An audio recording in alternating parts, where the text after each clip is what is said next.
Привет, это канал Илон Маск. В этом дайджесте Tesla Bot получит человеческую личность, SpaceX прощается с Crew Dragon, а Илон Маск не считает себя самым богатым человеком, зато купил Twitter. Начнем с Tesla.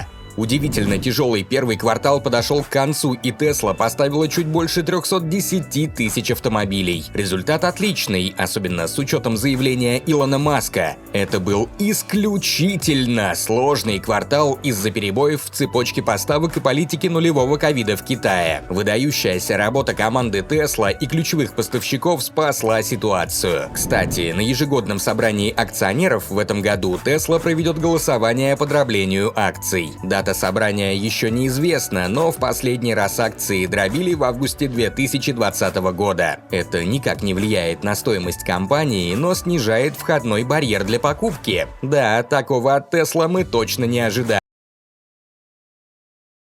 Да, такого от Tesla мы точно не ожидали, но в современном мире происходит много вещей, о которых мы подумать не могли. Если бы 2 месяца назад вам сказали, что вы не сможете нормально пользоваться Инстой и другими соцсетями, вы бы поверили. А теперь даже блокировка нашего любимого Ютуба вполне себе перспективная ситуация. Но мы не привыкли идти на поводу у обстоятельств, поэтому на любую блокировку у нас есть свое решение. Surfshark VPN – пожалуй, лучший вариант для тех, кто хочет оставаться в инфопространстве без ограничений. Благодаря Surfshark VPN ты можешь не волноваться за любимые сериальчики на Netflix и не упустишь ни одного челленджа в ТикТоке. За безопасность не переживай, Surfshark надежно шифрует твои IP и DNS, а также строго придерживается политики отказа от регистрации действий. Твои данные под надежной защитой. Из приятных бонусов: подписка на безлимитное количество устройств, включая приставки, телевизоры, любые компьютеры, смартфоны и другие кофеварки. Служба поддержки поддерживает круглосуточно 7 дней в неделю. А если тебе вдруг что-то не понравится, есть 30 дней, чтобы вернуть деньги, но что тут может не понравиться, не знаем. Переходи по ссылке в описании, используй промокод Илон и получи скидку в 83% и 3 месяца в подарок. Скачивай Surfshark VPN и оставайся на связи в любой стране мира без ограничений.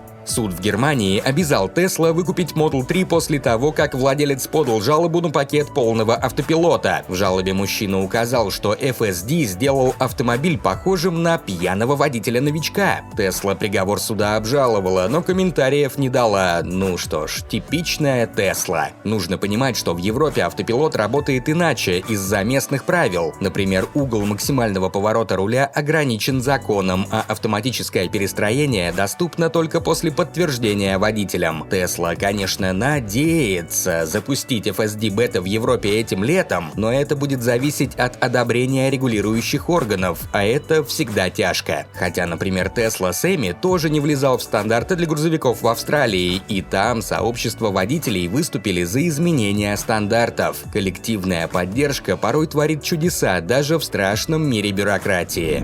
Между прочим, ответственный за автопилот глава отдела искусственного интеллекта Tesla Андрей Карпаты покинул рабочее место. Но не из-за проблем на работе, а чтобы уйти в первый за 5 лет отпуск. За 4 месяца Андрей хочет попутешествовать и обучить несколько нейронных сетей. Вот ведь у кого оригинальные представления о досуге, а?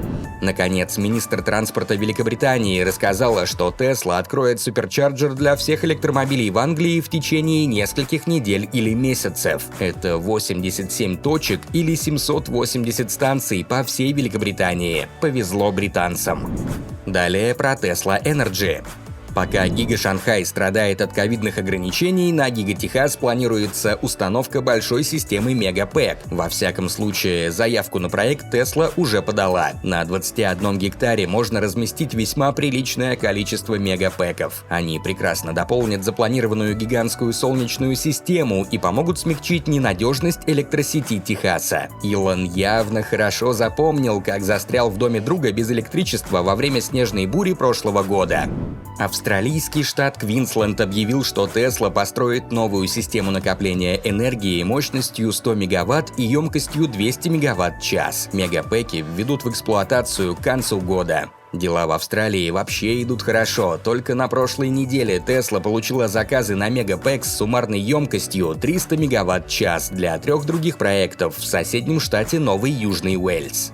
Но не везде все так радужно, как в Австралии. В США Tesla практически приостановила установку солнечных батарей на крышах. Проблема с поставками ставит некоторых клиентов в затруднительное положение. Например, Райан Приджик, покупатель солнечной крыши Tesla в районе Лос-Анджелеса, заказал установку в январе, демонтировал старое покрытие и покрыл место водонепроницаемой пленкой. Установка должна была занять до 2 месяцев, но прошло более 2 месяцев после демонтажа крыши, а установка солнечных панелей все еще не предвидится. То есть мужчина сидит и без старой крыши, и без новой, а это явно повод для беспокойства. Когда Райан связался со своим консультантом, что было непросто, ему сказали, что солнечной черепицы не хватает и установка возможно не раньше конца года, а временное покрытие крыши на то и временное, что больше 6 месяцев не продержится. И Райан в такой проблеме не одинок, на ситуацию жалуется много других клиентов Tesla.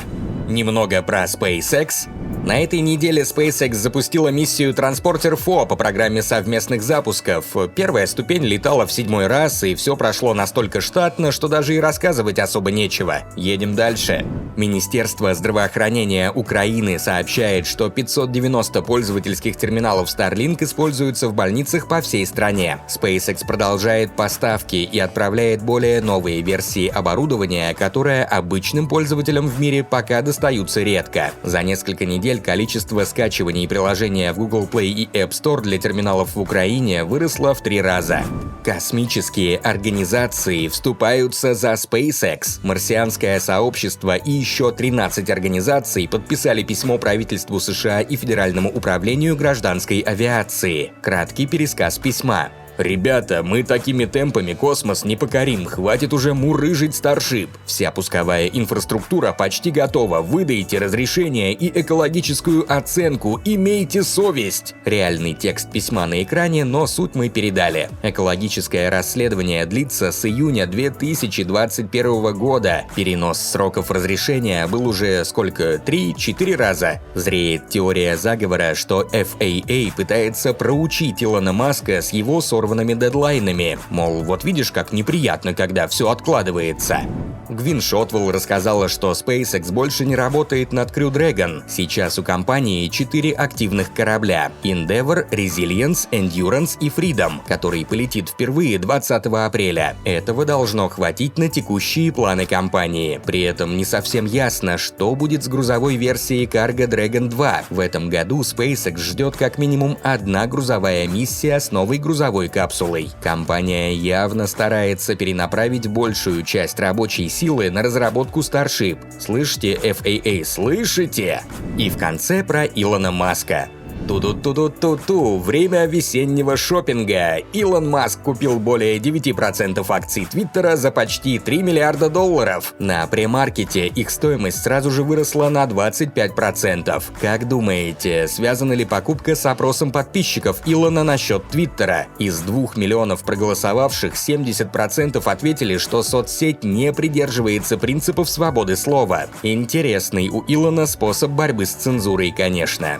Тем не менее, Илон Маск не считает себя самым богатым человеком в мире. На прошлой неделе Илон Маск дал интервью Матиусу Дёпфнеру, главе издательского дома Аксель Спрингер, в котором признался, что не считает себя самым богатым человеком на Земле. Лавры первенства же, по мнению Илона, принадлежат Владимиру Путину. Также в интервью Маск прокомментировал ситуацию в Украине, назвал самую большую угрозу человечеству и пообещал загружать в робота Оптимуса возможности человеческого мозга, воспоминания и вещи, которые делают нас уникальными, то есть человеческую личность. Интервью было текстовым, поэтому перевод мы опубликовали в нашем телеграм-канале, ссылка в описании. Переходите, читайте и не забудьте подписаться. Пока!